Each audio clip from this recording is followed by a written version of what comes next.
So do you like our Oprah setup here? We're doing a little more experimenting today. We need another one of these cute chairs. We have 3. Welcome to our Pride Sunday, an important day in our history. I'm going to share just a quick story. I was a social action chair and had the privilege and honor of accompanying our new open and affirming statement that we're now celebrating today. And along with that, we got a chance to look at how we're evolving, and we had a lot of questions. So we're going to be responding to some of those questions today, answering your questions. But one of the most, I'd say the line that we got the most questions about is this statement that while others claiming to be people of faith have told you how you identify or whom you love makes you a sinner or an affront to God, we at Community United Church of Christ unwaveringly believe that God loves you just as you are, and that God's love is why we are open and affirming. And so we heard some pushback about that. It's a bold statement. And 2 weeks ago at Pride Fest, 400 to 500 young people came to our booth. They read that statement and they said, "You're at church? You're really saying that out loud? You really are showing me that you are willing to welcome me in a new way." And they found themselves in our statement. They found themselves in all of the identities that we had listed. And they even found themselves in that line that says, or others that we don't know yet, because we are evolving and we're always questioning and seeking. And so with that as kind of the opening, I would love to hear from both Jackie and Nicole about what was it? Why did we update our open and affirming statement? Why was that important? And why is that important as a church community to be this bold in our open and affirming statement? I'll start with you, Jackie. I think partly it's important to always be evolving and learning and growing and doing new things, and knowing that you just don't know who's going to walk in your doors at any time or who you're going to be witnessing to by sharing where you attend church and what your church stands for.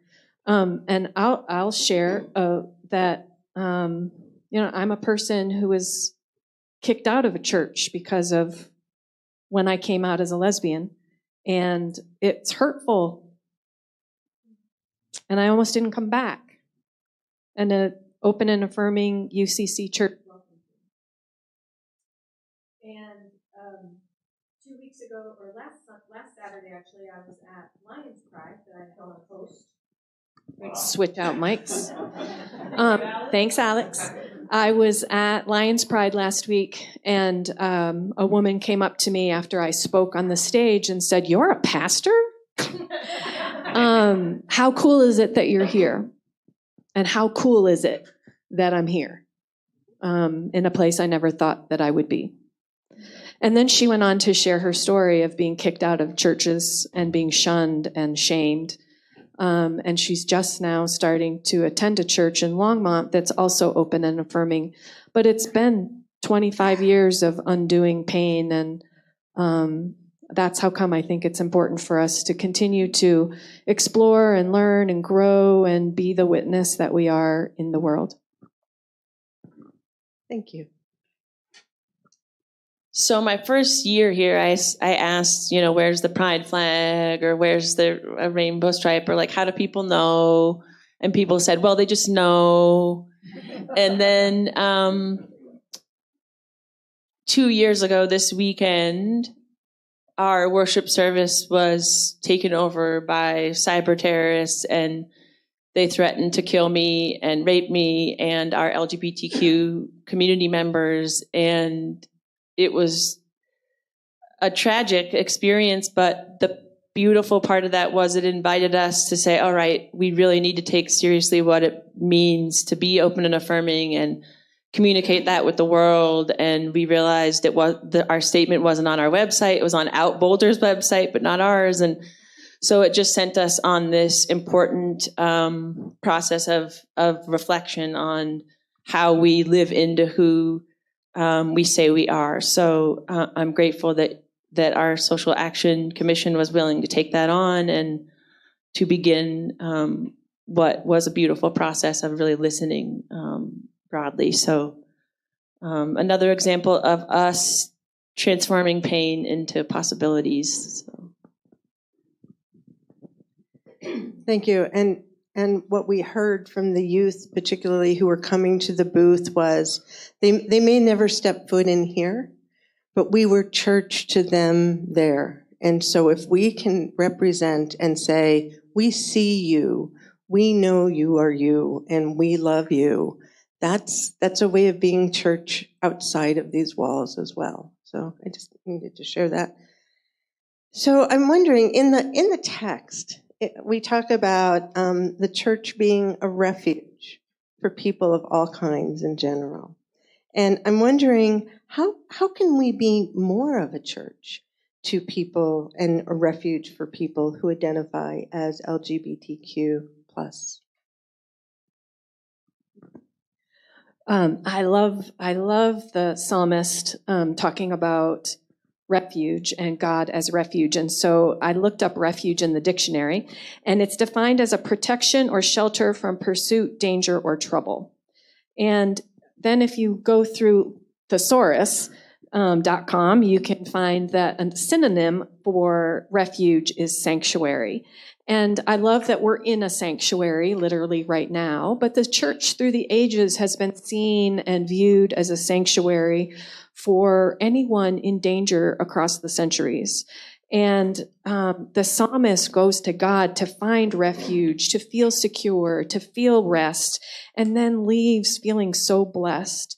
And I like to think that church, community, UCC, or any church is a place where we can find refuge. It's a place where no matter who you are or how you show up, you can find your place here. A couple weeks ago during Breathing Space, which is our only Zoom link, which is publicly offered, a young woman came on at the very tail end, and Nicole and I did some pastoral care with her for about 30 minutes. And she might identify as LGBTQ+, I have no idea, but she does identify as a person with mental illness, and she had been to many churches in Boulder and was turned away or rejected or ignored. And Nicole and I spent 30 minutes on a Zoom call with her, and at the end of the call, she said to us, "Thank you so much. You're the first church that's welcomed me, and it means a lot." And so I think that today on Pride Sunday, absolutely, are LGBTQ+ people welcome? Oh, thank you, yes. And we can do more and we can learn more, but also it doesn't matter who you are or where you come, we're going to welcome you. Thank you, Jackie. Do you have something to say? Yeah, I feel, especially in this time, that it feels important to have this people to show up to, this people that is about loving across the generations, chopping up guns, welcoming non-conforming people of all kinds. So it feels literally like heaven, a taste of heaven, to be able to come to a place and a people that is intentionally countercultural from the world. So it does literally feel like a refuge to be able to show up to all of you. And that feels really life-saving for some in this moment, but also a place that gives us hope. And I can share from the experience of the cyber attack that it would have been easy for us as a church, as a community, as a council, to just hide and retreat in fear. And we did not do that. We went out and we become even more out and proud and bold in our reaction and our response. So it gave us a chance to stand up in ways that I don't think that we would have been able to prior to that. I'm going to read from our vision statement. So we also, in addition to approving our open and affirming statement, we approved a vision statement that says, CUCC is a welcoming community of spiritual seekers. We're not spiritual knowers, we're spiritual seekers. We want to question, we want to know more, with an ever-evolving, progressive view of the holy, actively engaged in building a world with justice. So while we think about our commitment to evolving, what does that look like in the context, again, in some of the readings of this conversation, in the context of a 2,000-year-old tradition? And what does that look like to be faithful to something old and yet remain open? Nicole, I'm going to start with you. So I've been pondering this because Boulder loves to call itself progressive, and I think in a lot of ways it is, but one blind spot that I'm observing in myself and in that kind of stance is part of being progressive is being willing to progress, to evolve, to change, to modify a stance when you have more information, to integrate new insights. And so to me, this commitment isn't necessarily about understanding, because I read the open and affirming statement and I feel perplexed by some of the grayscale. I have no idea what that means. But I feel as a person of faith really truly committed to the evolution part. So that's kind of my stance, is that I don't have to figure it out, but I'm committed to being a part of a community of wild welcome and radical belonging. So that my stance is about the evolution part, not in that I understand all that means. And so I'm grateful to share that commitment with all of you. Thank you.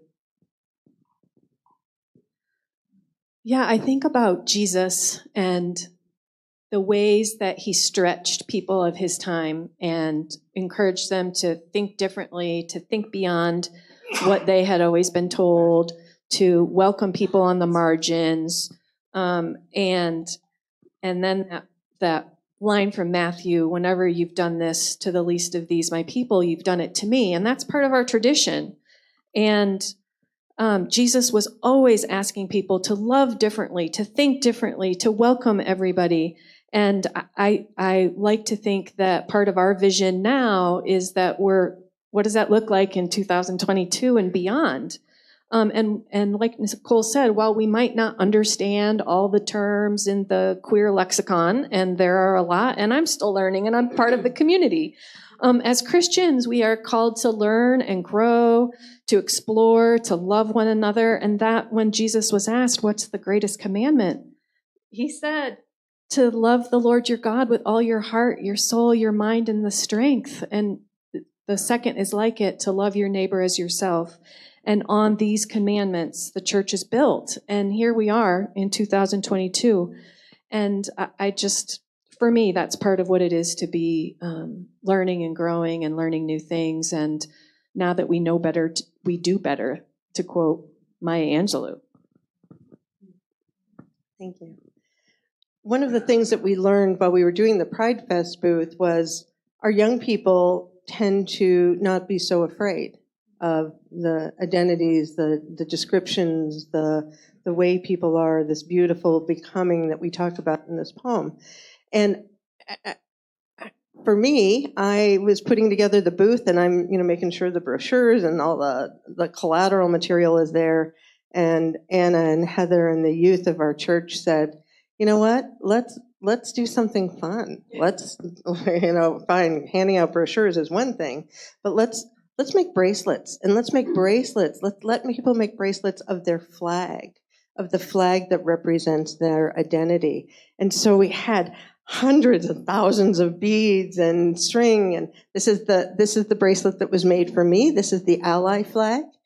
And the engagement and the excitement of the young people to just come in and make their own bracelet with their flag that represented who they were at the moment was really a lesson for me to remember that as we offer opportunities for that beautiful belonging, beautiful becoming, we can evolve in ways that's really beautiful.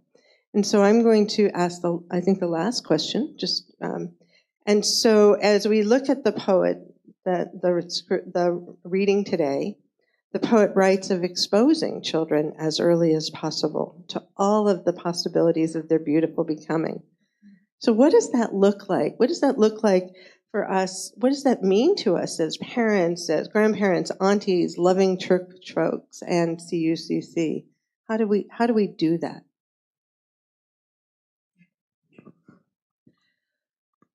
I think it's about normalizing that families are all different. I mean, that in our statement, it says we recognize all families. So some families have two moms and some have two dads, and it's okay in Colorado to say it. Thank God that we live in a state where we can. And so to normalize that as early as possible. When I have, let's see, how do I want to say, a niece or a nephew, I'm not going to say which one, was young, would come and visit with us, and they would put on clothes of the other gender and play. And we normalized that. And then they changed back. And today they're cisgender. That play didn't hurt a thing, but got to explore and test it, and it didn't work. So great. There's nothing wrong with that. And so I think that's part of it, that when your grandchildren, niece, nephew, whatever shows up, that they come however they are. And I think it's also about how do we let kids be who they are and listen. Because I learn from them all the time. Again, when I was getting ready for Lions Pride, we made in the park, we invited people during one of the free concerts to make signs for our parade. And this young person using they, them pronouns came, and they were making a poster, and it had all the flags with identities, and I didn't know them all. And so I said, can you tell me what they all are? And boy, they were like, well, this is gay and this is lesbian. I'm like, we have a flag? I had no idea. And so really letting the kids lead us, and being comfortable and trying on new language, and using they, them pronouns is not the grammar I grew up with, but it feels right, and I want to affirm the people as they want to be. Thank you. Would you like to add to that? Yeah, just as I've shared before, I think when we make things more inclusive for one group, it changes things for all of us. And so the dream is that everybody feels free to love how on the spectrum as they're moved. And I grew up in a household that was very binary. And so I think part of the gift of faith community is that we offer another space, another place for those things to be held. So I also have been thinking about words, and the words we use for each other and for God. And in our text, we have the Genesis myth, which points out the power of naming things and the words we use, and how entire worlds and ways of being are created by the names we use. So I think these things are really important for us to hold together. And do you want to get at some of the questions you have, Kathy? Or so we have an addition to consider for our open and affirming statement, which is wonderful. And the suggestion is that we add to it to say, as diverse humans, we share and interconnect with the other living species on Earth. It speaks to our environmental and our human. So, thank you. I have a few more questions here that I would love to, I'm going to pose it for everyone to be thinking about as we leave and as we think about what we're doing with this. And that's maybe one of the questions that's overarching all of this is, who do we want to be now? How do we want to be now?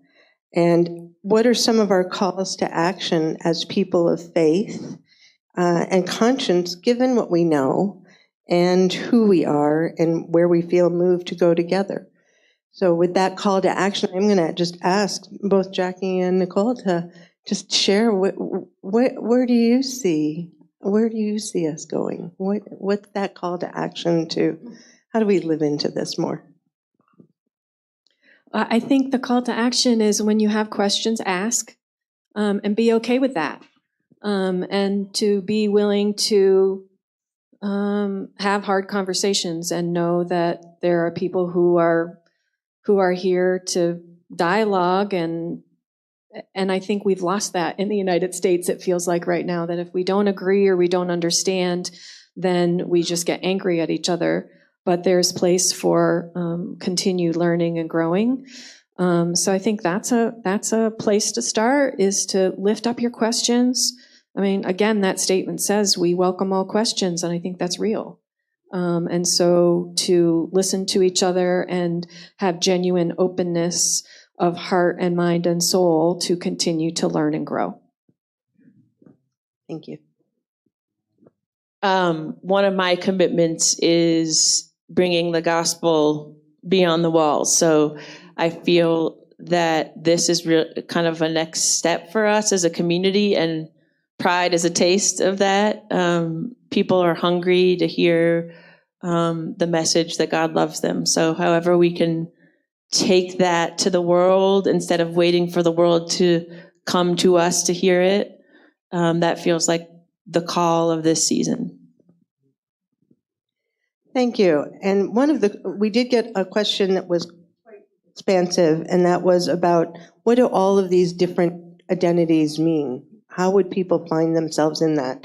And so as you leave, we'll put this at the back of outside in Fellowship Hall, we created an identity chart that lists the definitions of what the identities are that are in our statement, knowing that there's still more to come and these are ever evolving.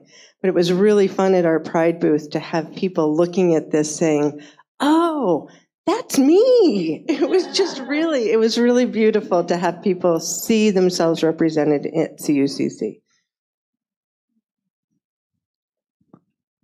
Well, thank you, both of you, and thank you, community, for being open to our Oprah-style format today. We're grateful. Thank you for those who put questions on the note card. And so this conversation will continue, and thank you for being a part of it. So now we're just going to take a deep breath and let ourselves transition a bit and take in a little bit of what God has offered before us today.